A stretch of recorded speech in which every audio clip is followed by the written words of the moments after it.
Olá a todos, muito bom, senhoras e senhores, estamos nos aproximando do fim do segundo Mahamar do Kuzari, certo? Em breve a gente vai estar terminando, estamos chegando agora no último assunto. Como dito algumas vezes, o livro do Kuzari tem 5 Mahamarim, a gente está acabando agora o segundo Mahamar. Em breve, quando a gente terminar, eles vão fazer um pequeno resumo de tudo que a gente viu, assuntos que a gente levantou, questões que foram discutidas, para seguir com isso em frente, não ficar só, eu lembro que a gente falou sobre algum assunto lá atrás, para ter uma coisa um pouco mais clara, um resumo e uma pequena hazará, rever um pouquinho sempre ajuda. Muito bom, chegamos agora ao último assunto que o Kuzari trata com o Haver, com o rei de Kozar, no livro Kuzari, no segundo Mahamar, que é Lashon HaKodesh, a língua, o hebraico, certo? Esse é o último assunto que eles começam a discutir. Depois que o Haver fala sobre os vários tipos de Chokhmot, vários conhecimentos que a gente encontra no Sanedrin, todo o conhecimento agronômico que eles tinham, de vários assuntos psicológicos, ele falou também sobre astronomia, sobre a música, ele fala um pouco de Shlomo Melech também rapidinho, ele continua falando, ele diz também sobre a grande mala, a importância que tem, o grande significado de Lashon HaKodesh, da língua hebraica, conhecida como Lashon HaKodesh, a língua santa. E o Kuzari perguntou, olha, o que tem de mais? Me diz, o que o Lashon HaKodesh ele tem de especial? Não vejo nada de especial, certo? A priori, se a gente procurar um pouquinho dicionários e ver qual a diferença entre o hebraico e outras línguas, a gente vai até encontrar que o hebraico é um pouquinho mais fraco, um pouquinho menor a priori. Certo? O hebraico ele tem em torno de 100, 120 mil verbretes, e outras línguas, o português, por exemplo, tem 400 mil, o inglês tem 500, 600 mil, depende de como você conta. Dizem que o árabe tem mais de 1 milhão. O hebraico, a priori, é uma língua fraca, uma língua pobre, sem muitas expressões, sem muitas palavras. Já vou entender melhor por que isso aconteceu, certo? Mas antes de chegar no que o Haver fala, vamos fazer a primeira Akdamá, uma pequena introdução com relação ao Lashon HaKodesh, com relação ao hebraico. Começar com o próprio nome. Por que o hebraico é chamado de Lashon HaKodesh? O que ele tem de Kadosh na língua? Se você falar que as mitzvot, elas têm Kedushá, Tfilah tem Kedushá, eu entendo, mas o que a língua tem de Kadosh? Tem aqui algumas explicações, uma delas é trazida pelo Ramban. O Ramban fala que o hebraico é chamado de Lashon HaKodesh por causa do uso dele. A gente encontra que a Torá é escrita em Lashon HaKodesh, a Gumará é escrita em hebraico, em Lashon HaKodesh, grande parte em aramaico também. Mas a principal dela, o coração dela, a Mishnah, é escrita em hebraico, já que a utilização dela foi para uma utilização de santidade, ela recebeu o nome de Lashon HaKodesh. E ele traz outro motivo, que é trazido aqui também por Rabi Yehuda Levi. Lashon HaKodesh é chamado com esse nome porque essa é a língua com a qual a Kadosh Baruch Hu fala com os profetas. Essa é a língua com a qual a Kadosh Baruch Hu criou o mundo. Ou seja, essa é a língua materna, digamos assim, certo? Entre aspas, de Kadosh Baruch Hu. Essa é a língua que ele fala. Lashon HaKodesh, com essa língua ele criou o mundo. O mundo foi criado, Bereshit bara Elokim et hashamayim ve'et haaretz. O mundo foi criado com Lashon HaKodesh. Quando a Kadosh Baruch Hu falou Yehi Or, que seja criada a luz, ele não falou que seja criada a luz em português, ele não falou em inglês, não falou em espanhol, não falou em nenhuma outra língua, senão Lashon HaKodesh, Yehi Or. Essa é a língua com a qual a Kadosh Baruch Hu fala. Quando ele vai conversar com os profetas, ele fala com essa. Essa era a língua, na verdade, assim falam nossos sábios, que se falava no mundo inteiro. Adam Arishon, ele recebeu somente essa língua de Akadosh Baruch Hu, e assim ele falava com os filhos, com o neto, com todas as gerações, até que chega Dora Palagá. Dora Palagá é aquela geração que criou a Torre de Babel, que Akadosh Baruch Hu, ele vai e mistura, cria novas línguas, mas até então todo mundo falava Lashon HaKodesh, essa era a língua comum. A partir daquele momento, Akadosh Baruch Hu cria línguas novas para que as pessoas não sejam tão próximas, não fiquem tão unidas somente ali no mesmo lugar. Tem aqui vários motivos de por que a Kadosh Baruch Hu quis espalhar. A priori, o principal motivo era para povoar o mundo inteiro, para a população se espalhar. Então, cada um recebeu a sua língua, a sua cultura, a sua forma de pensar e foi para um canto diferente. Agora, tem quem metzayen, tem quem mostra, o Rav Zamir Cohen, ele fala bastante sobre isso, que a gente encontra em alguns pontos, em algumas palavras, que dá para ver que, a priori, o Lashon HaKodesh, o hebraico, ele, na verdade, é a fonte de várias outras línguas. Então, ele pega várias palavras em inglês que a gente encontra que elas são muito parecidas com a língua hebraica, com a língua que a gente encontra já na Torá. Então, por exemplo, frutas. Essa, em português também combina. Em hebraico, se frutas fala perot. Perot virou frutas, fruit em inglês. Ou ein, o olho, em inglês se fala eye, certo? É uma palavra muito parecida. Ele traz várias outras. Eretz, por exemplo, se fala earth, certo? Eretz, a terra, é chamada de terra em inglês. Maré, maré em português é um espelho. Se a gente pegar pelo menos o som da palavra em inglês, em hebraico, a gente vê que maré e mirror são muito parecidos, tem as mesmas consoantes. Masechá, mesk, máscara, masechá, mem samech kaf, o chores da palavra mem samech kaf, M-S-C, digamos assim, virou máscara, em inglês, mesk, certo? Em várias línguas, a gente vê aqui várias questões que têm uma proximidade entre essas línguas. Então, a gente encontra que o Lashon HaKodesh é a língua original, a língua com a qual Kadosh Baruch Hu criou o mundo, é com essa língua que ele falava com Adam Arishon, e daqui em diante essa era a língua comum. Indo era Palagá, acabou se misturando, cada um acabou recebendo uma nova língua, cada povo com a sua língua. Mas vamos voltar agora para o Lashon HaKodesh. A Mishnah Yevot diz que a pessoa ele deve tomar cuidado com todos os tipos de mitzvot. Avei mechashev, sachar, mitzvah kalaka hamurá. A pessoa tem que tomar cuidado com mitzvot kalot, igual ele toma cuidado com mitzvot hamurot. Uma mitzvah que é hamurá, que é muito esforço, é muito difícil, tem muito trabalho, às vezes custa muito para cumprir essa mitzvah. A pessoa deve tomar cuidado com mitzvot kalot, mitzvot a priori simples, simples aos olhos das pessoas. Deve tomar cuidado com os dois tipos de mitzvot, porque a gente não sabe qual o sahar, qual a recompensa dada para cada uma delas.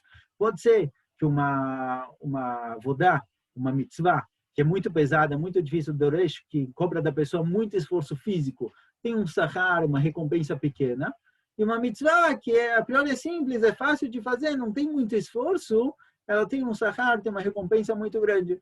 Isso é fácil de encontrar hoje em dia. O cara que trabalha no campo, ele passa 10, 12 horas no sol colhendo algodão, ele vai ganhar um salário mínimo, um salário muito baixo. E alguém que trabalha com high-tech, ele trabalha com computador, ele passa 6, 7 horas trabalhando no ar-condicionado, na frente do computador, sem um esforço físico, ele vai ganhar um salário muito maior. O esforço físico que a pessoa tem, ou o gasto que a pessoa tem com a mitzvah, nem sempre vai definir qual é a recompensa que a pessoa vai receber por ela no Olam Haba. Então, fala Mishnah Yevot, a pessoa deve tomar cuidado com as duas. Agora, o que seria uma mitzvah kalá? O que é uma mitzvah fácil? O Rama fala o seguinte: aprender Lashon HaKodesh.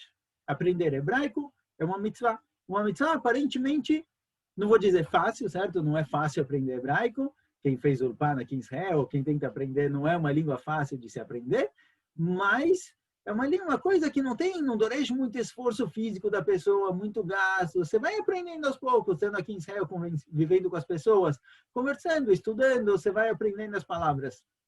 Então, não é algo a priori que você diria, uau, isso daqui é uma mitzvah, não é igual bata minim de Sukkot, ou comer matzah em Pesach, mas assim, isso daqui por si só é uma mitzvah. Assim traz o Rambam, que aprender hebraico é uma mitzvah kalá, a priori. É uma mitzvah simples, mas é uma mitzvah. Então, a gente vê que mesmo aprender Lashon HaKodesh tem um lado de mitzvah. Tem uma santidade no próprio aprendizado, porque essa é Lashon HaKodesh. Agora, qual a diferença? Qual a diferença entre o hebraico e qualquer outra língua? O que o hebraico tem realmente de especial? Porque o Lashon HaKodesh é uma língua santa, que tem até uma mitzvah de estudar ela, e outras línguas não. Qual a diferença? Então, a priori, a diferença entre os dois é a seguinte. Qualquer língua que a gente encontra por aí, qualquer palavra, o sentido dela, quando você fala, por exemplo, a mesa, quando você vai falar da mesa, você quer apontar para alguém a mesa, ou você quer passar para a pessoa, olha, eu estou pensando em comprar uma mesa, alguma coisa desse tipo. A palavra mesa é simplesmente um acordo, um combinado entre as pessoas, que esse pedaço de madeira com 4 pernas se chama mesa. E se ele for mais baixo, ele chama cadeira. E aquele negocinho comprido para pintar se chama lápis. Certo? Essas palavras não representam a essência daquilo que está se tratando, representam simplesmente um nome que foi um acordo entre as pessoas, todo mundo concorda que a gente vai chamar determinada coisa com esse nome. O hebraico, por outro lado, não. O hebraico, ele fala da essência das coisas. Ele fala da essência daquele refetz, daquele objeto, daquela coisa. Onde a gente encontra isso? Por exemplo, aqui o Kozer ele já traz essa opção. Ele fala Adam me-Adamá. Adam Arishon, o primeiro ser humano a ser criado, ele recebeu o nome de Adam porque ele vem da Adamá, da terra. Então, o nome Adam e a terra, Adamá, receberam justamente o mesmo nome. Se a gente procurar como teria que ser o chamado ser humano que veio da Terra em outras línguas, humano e Terra não tem nenhuma conexão. Já Adam e Adamá, eles são conectados. Por quê? Porque do mesmo jeito que a Adamá, assim explica o Maharal, do mesmo jeito que a Terra, quando você planta alguma coisa nela, tem lá o potencial, e se você trabalhar, isso daqui vai crescer e evoluir. Assim também o ser humano, ele nasce com um potencial. Se ele crescer e trabalhar, ele vai evoluir. Então, o Adam e a Adamá, eles são conectados. Havá. Havá recebeu o nome de Havá porque ela é ela é a mãe de toda a existência, da palavra Hayá, vida. Ela traz a vida para o mundo. Havá recebeu justamente o nome de Hayá, Hayá recebeu o nome de Havá porque isso vem da palavra Hayá, vida. Ela traz vida para o mundo, certo? A mãe traz a vida para a criança.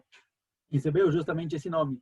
A gente pegar o nome homem e mulher, certo? Um casal, homem e mulher.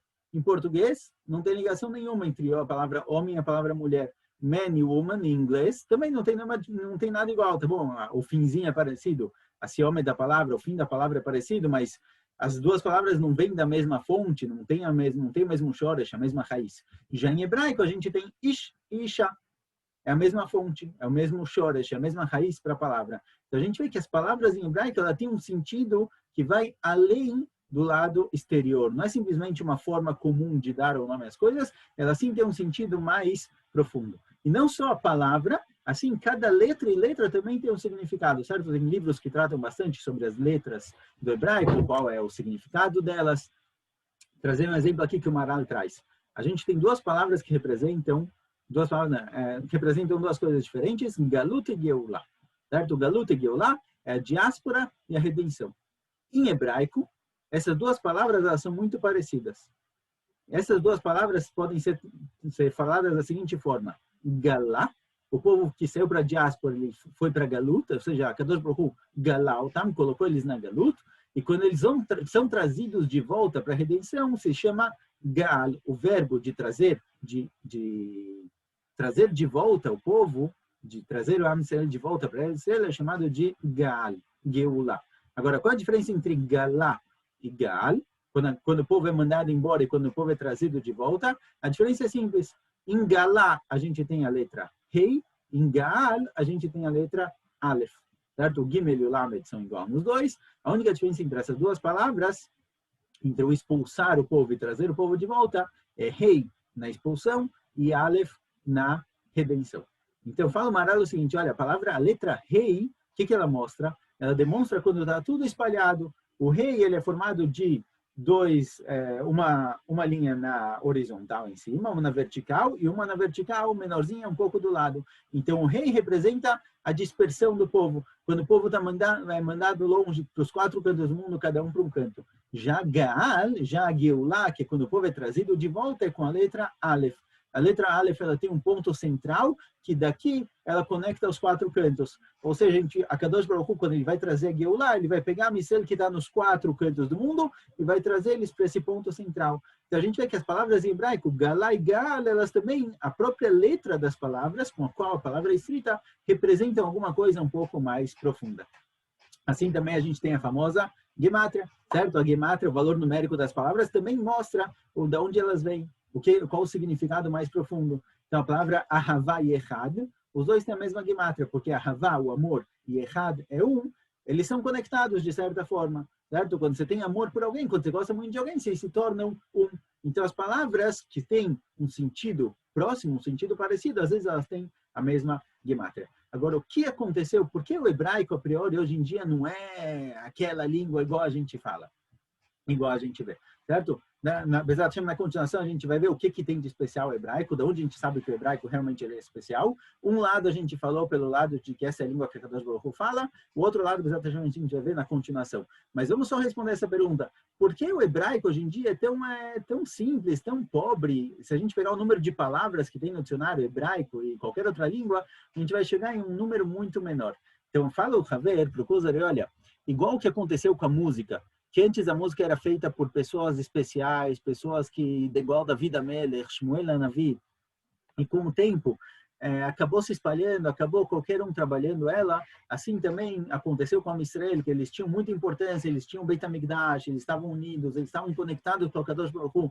E com o tempo eles saíram para a diáspora, se perderam, e o povo já nem parece um povo tão importante, um povo tão grande, como o Kuzari perguntou lá atrás, lá no começo, ele falou, olha, não vou perguntar para os Yehudim são perseguidos, eles não têm importância nenhuma no mundo. Isso aconteceu também com Lashon HaKodesh, isso também aconteceu com o hebraico. Mas o hebraico, no shoresh dele, na fonte dele, na raiz, ele era muito mais rico do que a gente encontra hoje em dia. Então, vou só trazer um exemplo simples, certo? Vestir roupas, certo? Se a gente falar em português, não sei se existem palavras em português, mas vestir roupa, você veste uma blusa, você calça uma calça, meia, tênis, sapato, é tudo a mesma coisa, certo? Você coloca o óculos, você coloca a blusa, você pode usar a mesma palavra. Em hebraico, a gente costuma também usar a mesma palavra. Lilbosh, certo? Ani lovesh beged, ani lovesh kova, ani lovesh mishkafai. Mas, no original, se a gente procurar no Tanakh, procurar na linguagem da Mishnah, a gente vai ver que cada roupa diferente, ela vem com uma palavra específica. Por exemplo, sapato é noalim na'alaim. O verbo é diferente. Linol na'alaim. Só trazer vários exemplos rapidinho. Hagurá, cinto. É hogrim hagurá.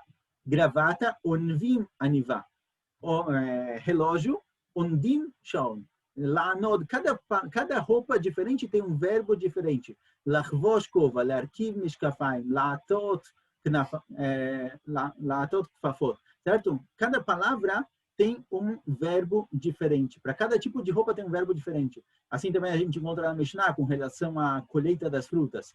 Colher uvas e colher trigo e colher azeitonas, cada um tem um verbo por si só. Mas, hoje em dia, a Israel, ele saiu para a Galuta, ele perdeu a fonte, a conexão dele com o hebraico original, então aos poucos o hebraico também foi se perdendo, ele ficou muito mais pobre. Mas no original, o hebraico ele era muito mais rico do que a gente tem hoje em dia. Na continuação, a gente vai ver qual é a outra prova do Haver, de que o hebraico, na verdade, ele é uma língua muito, muito rica. Tá bom? Então, a gente continua, mais alguns shiurim sobre hebraico, ele vai falar bastante de gramática, vamos ver o que a gente consegue pegar daqui e entender, mas mais alguns shiurim sobre a língua hebraica e a gente acaba o segundo mamar. Espero vocês na continuação.